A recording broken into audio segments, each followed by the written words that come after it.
Hello mga kapinta, ngayon magtatatak tayo ng t-shirt. Tara, samahan nyo ako. Ayan, kakaway muna sa kapinta. Gagamit nga pala tayo dito ng silk screen. May base na yan na red, tapos papatungan naman natin ng pangalawang patong yung kulay black. Yan yung ipapakita ko sa inyo. Dito kailangan natin ng black paint. Wet look paint to guys. Pwede sa t-shirt, pwede sa kahit anong tela. Satin or cotton pwede din siya. Guys, kailangan natin ng squeegee pampahid. And guys, papakita ko na sa inyo. 4 to 5 times guys, pwede nyong pahiran. Nasa sa inyo yon kung ilang pahid ang gusto nyo, kung makapal o manipis. Basta sa akin, standard na yun 4 to 5 times.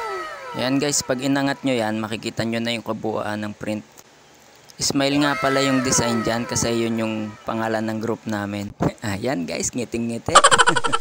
At ayan guys, papakita ko yung gumawa. Ayun, napaka-pogi.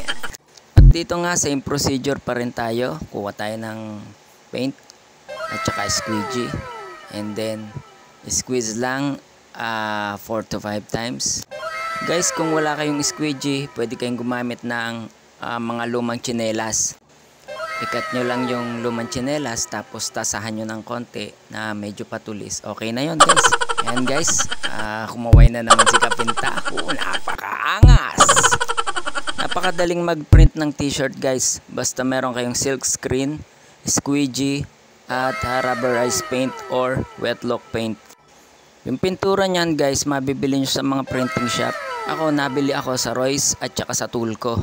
Pero kung malapit-lapit at galing naman kayo ng Cavite, sa Royce na lang kayo, dito sa may Bacoor lang yan. Sa may St. Dominic. Ayan Royce, baka naman. Eto guys, papakita ko sa inyo yung Royce paint. Ayan, mabibili siya sa Bacoor, sa may St. Dominic. Pagtanong nyo na lang doon kung saan ang Royce printing shop. Ayan nga guys, kung may mga tanong kayo, pwede nyong i-comment down below. Just in case na may mga gustong magtanong. Guys, sa mga nagtatanong nga pala sa akin kung saan ang location ko, dito lang ako sa Tansa, Cavite.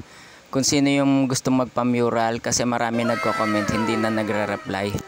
Ayan, ilalagay ko na lang sa baba yung telephone number ko at saka yung exact location ko. Ayan, patapos na yung video guys. Maraming salamat. Baka pwede naman makahiling sa inyo. Gustuhan nyo yung video ito, paki-subscribe naman tayo dyan. Kahit isa lang. Salamat guys. Ayan yung kabuuan. Medyo marami rin ang nagawa ko. Siguro lagpas din ng 10 to. Hanggang sa muli guys. Salamat sa panonood.